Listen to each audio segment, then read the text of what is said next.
Hello friends.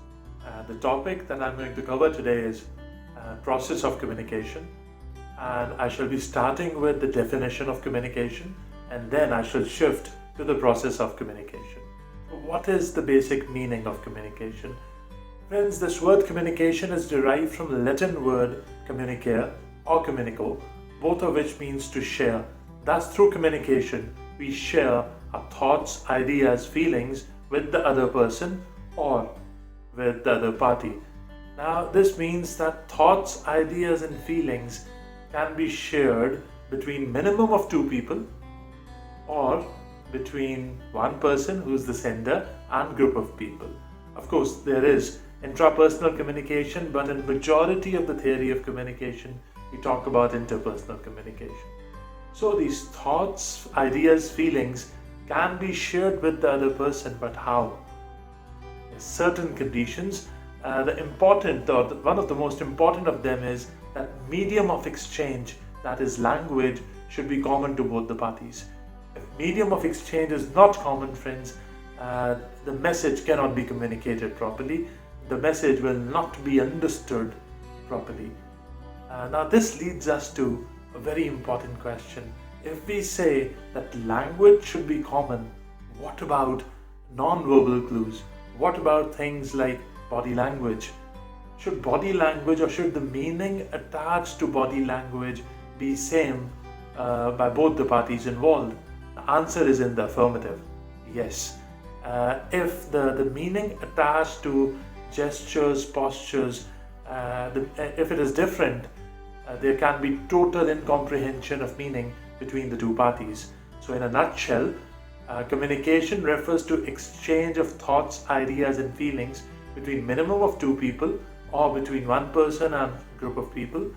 And for communication to occur, medium of exchange, that is language, should be common. And in addition to it, even non-verbal clues like postures, gestures, facial expressions, the meaning attached to these should be common between the two parties. Now let us talk about process of communication.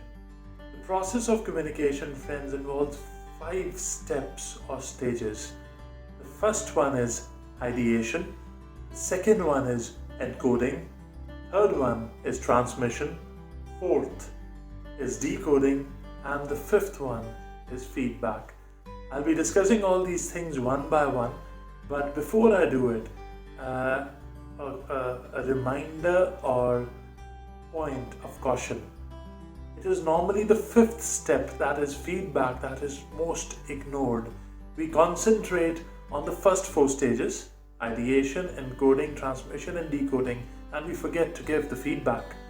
If we do it, trust me, process of communication will fail. I repeat, process of communication fails in the absence of feedback. So feedback becomes extremely important. Now let us start with the first stage, that is ideation. This stage, friends, involves 2 things. Number 1, sender, and number 2, the idea which the sender has. Now who is a sender? If I initiate the process of communication, I am the sender. Sender is any person who starts the process of communication. So if I want to talk to you guys, I'm the sender and I'm communicating my ideas about the process of communication with all of you. The second important thing in this stage is the idea which the sender has. Now, when I decide to talk to you about any topic, I can have n number of ideas, right? The important thing to remember, no selection takes place at the ideation stage. I'll just have ideas on any topic, but I'll not decide which idea I want to communicate with you all. The next stage, friends, is encoding. Now, what does this mean? This simply means that in this stage, I use language to express my ideas. Now, at this stage, certain important things happen. So the first important thing is that as a sender, I have to select a language. I need to decide the language through which I can communicate my idea in the best possible way. Many times when the selection of language is not proper, the sender fails to communicate his ideas. Why? Because the receiver might not be proficient in that language. So this has to be kept in mind, that language selected should be such which can be understood by both the parties involved. The next important thing at this stage is selection of ideas. Now, it is at the stage of encoding, pay attention. It is at this stage of encoding that selection of ideas will take place. At the ideation stage, I had n number of ideas about the topic at hand.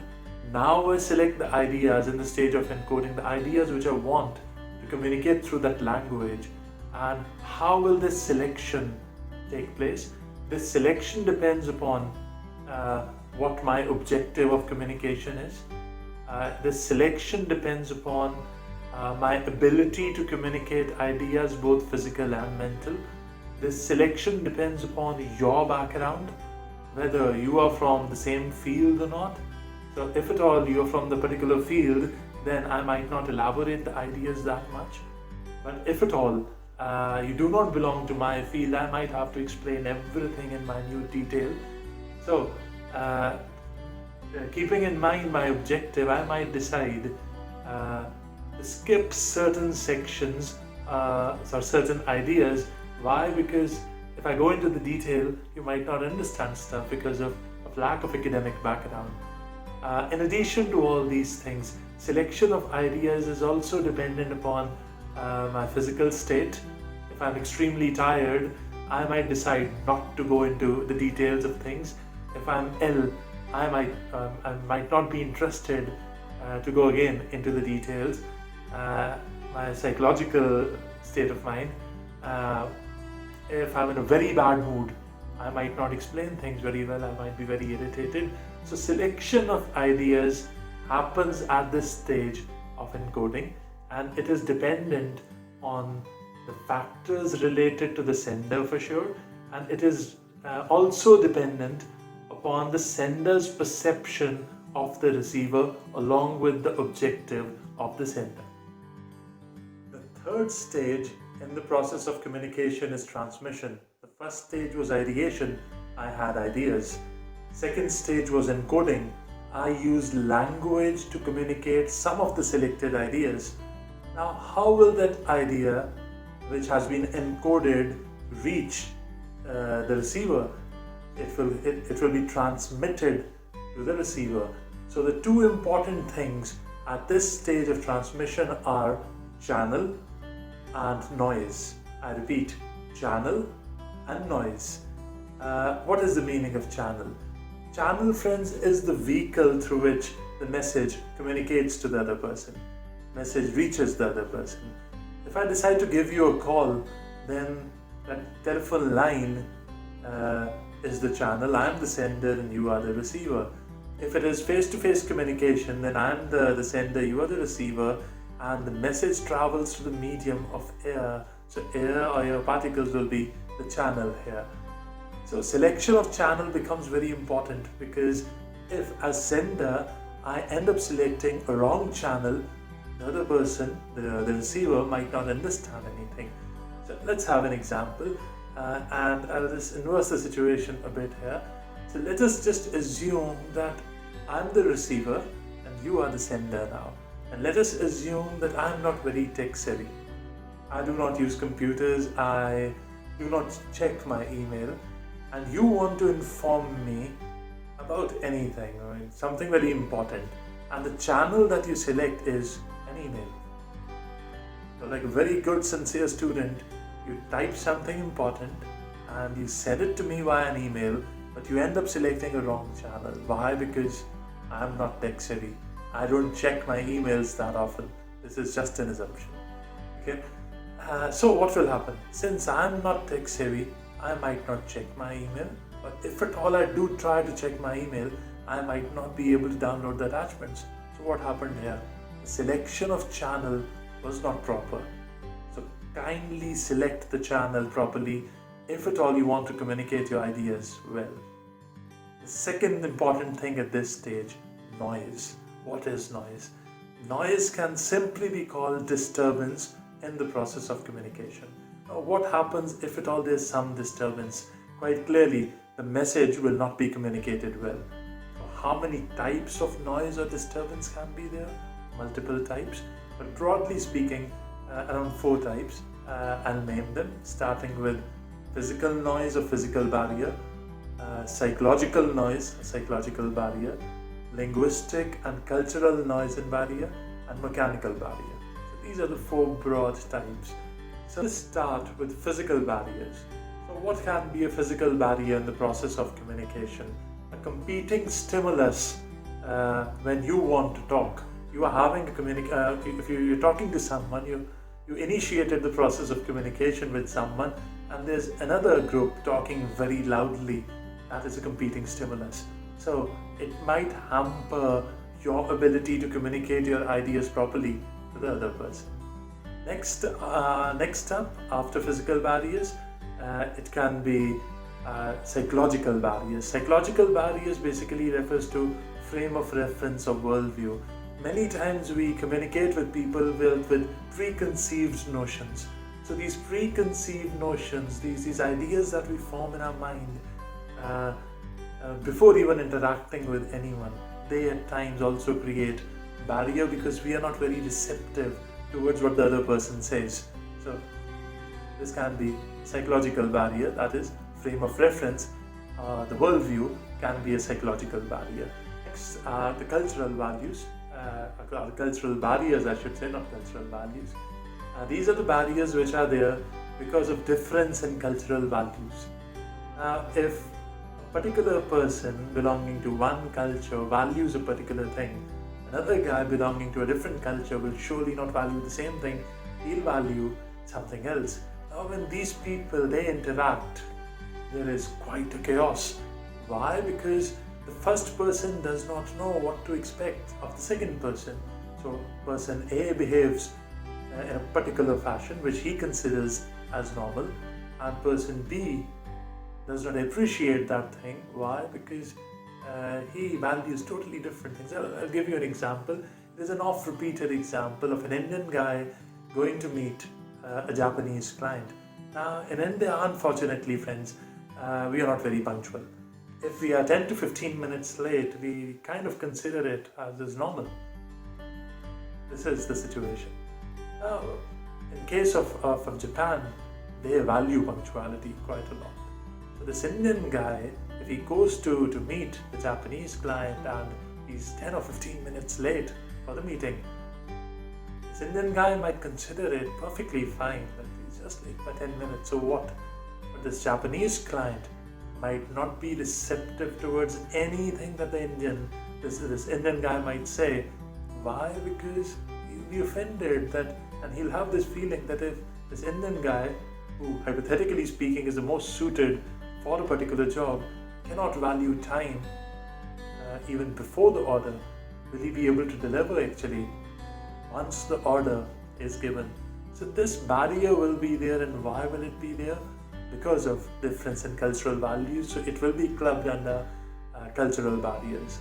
Last up, mechanical barriers. This happens all the time with us.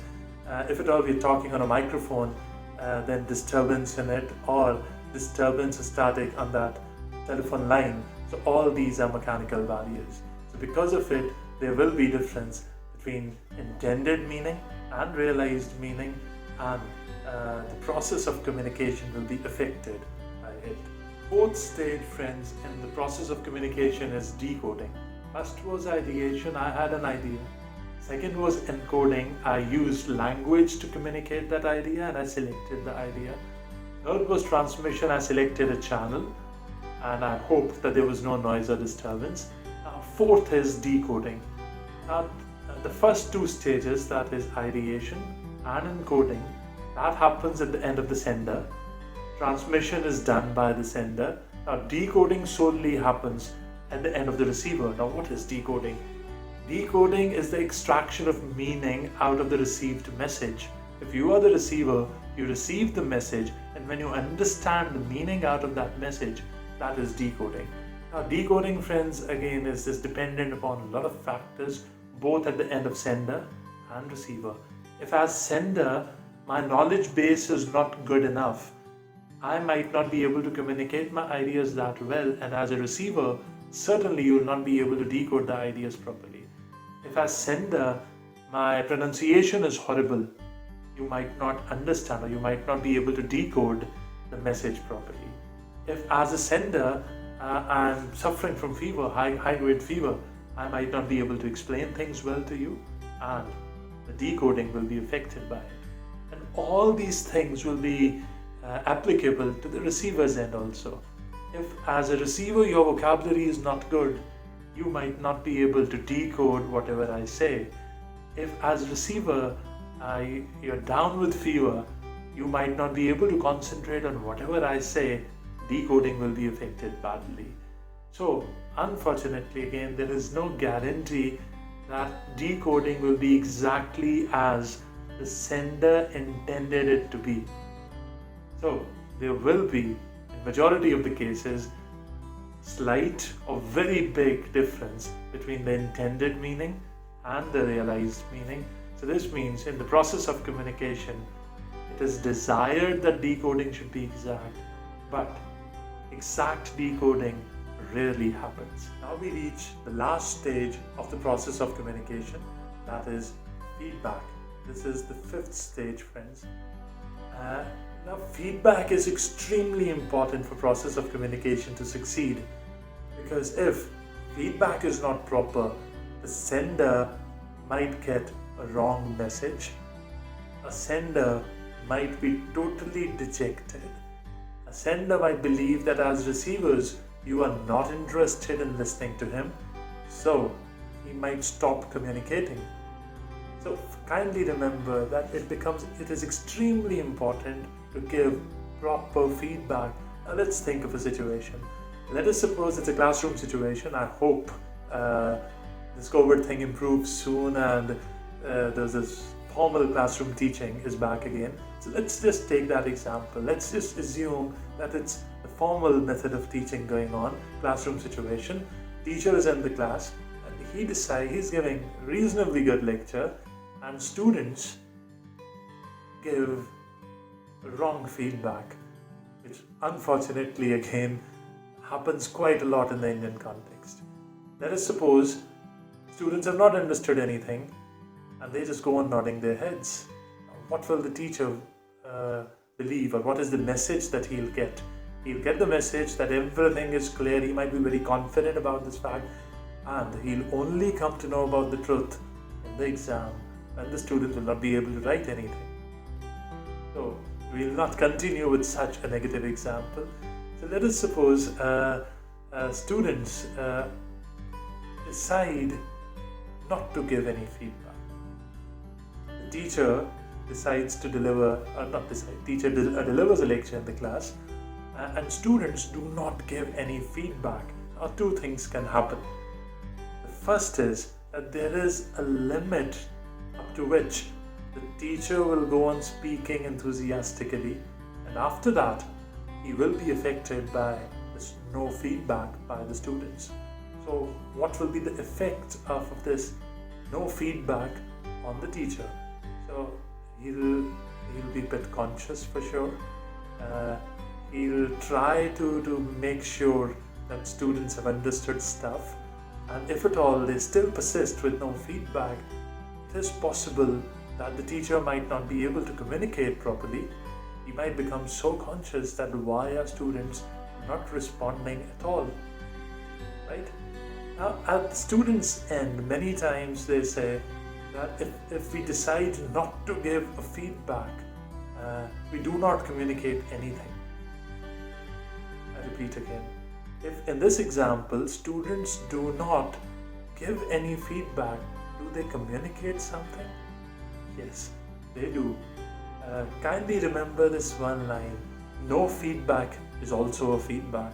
So if you decide as students not to give a feedback, you stay totally silent, totally still in the class, even your eyelids don't move.